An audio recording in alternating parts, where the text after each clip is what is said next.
জীবনে যে কদিন বেঁচে আছি শেখ হাসিনার আদর্শকে ধরে রেখে আমি আমার জীবনের শেষ নিঃশ্বাস ত্যাগ করতে চাই। আপনি বিএনপি করতে চাচ্ছেন এখন? যদি আল্লাহ পাক নেয় তাইলে। কখনো বিএনপি, কখনো আওয়ামী লীগ, আবার কখনো আমি বিএনপি করি, তবে শেখ হাসিনার আদর্শে বিশ্বাসী। বিএনপি করার কারণে আমি সমর রেজাউলের আমলে মামলায় জেল খেটেছি, এমনকি আমাকে মেরে ফেলারও চেষ্টা হয়েছে। তবে শেখ হাসিনার আদর্শ ধারণ করে এ যাবৎ কাজ করেছি। তাছাড়া ইউপির সদস্যদের নির্দিষ্ট দল থাকে না, যে সরকার আসে তার হয়ে কাজ করি। সাংবাদিকদের সঙ্গে কথা বলার সময় এমন মন্তব্য করে আবারও আলোচনায় পিরোজপুরের নেসারাবাদ উপজেলার বলদিয়া ইউনিয়নের বিতর্কিত ইউপি সদস্য সোহাগ মৃধা। শেখ হাসিনা গেল 5 তারিখ, আপনি 6 তারিখ থেকে তার আদর্শ কিভাবে বলে যান? না, সে যখন গেছে তার আদর্শ দেশে নাই, এখন যে আছে সরকার তার আদর্শতে চলতে হইবে। জানা গেছে 5 বছর আগে নিজের ঘরে আগুন দিয়ে ভাই ও চাচাকে মিথ্যা মামলায় ফাঁসানো সহ বিভিন্ন অভিযোগে তিনি আগে থেকেই সমালোচিত। অভিযোগ উঠেছে ওই মামলায় রেহাই পেতে তার ভাই ও চাচা 50,000 টাকা দিলেও হয়রানি থেকে মুক্ত পাননি।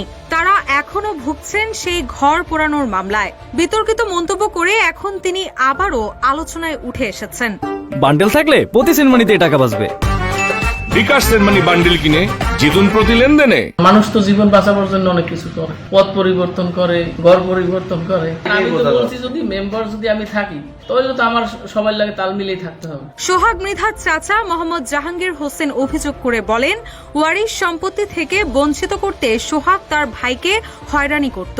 আমি প্রতিবাদ করায় আমাকে চুরির মামলায় ফাঁসায়। পরে নিজের ঘরে আগুন দিয়ে আমি ও তার ভাই তৈমুর রেজার নামে মামলা দেয়।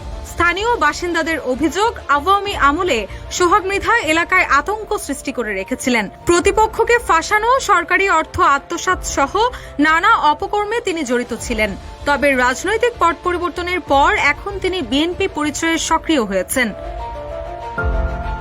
এদিকে এ বিষয়ে উপজেলা বিএনপির সাবেক সভাপতি মোহাম্মদ ফখরুল আলম বলেন, শুনেছি সোহাগ মৃধা আওয়ামী লীগ করতেন, কিন্তু এখন কিভাবে বিএনপি করেন তা জানি না। কেউ নিজেকে বিএনপি বললেই সে বিএনপি হয়ে যায় না। তিনি আমাদের দলের কেউ নন। রুশা সুর, নিউজ ডেস্ক, ইত্তেফাক।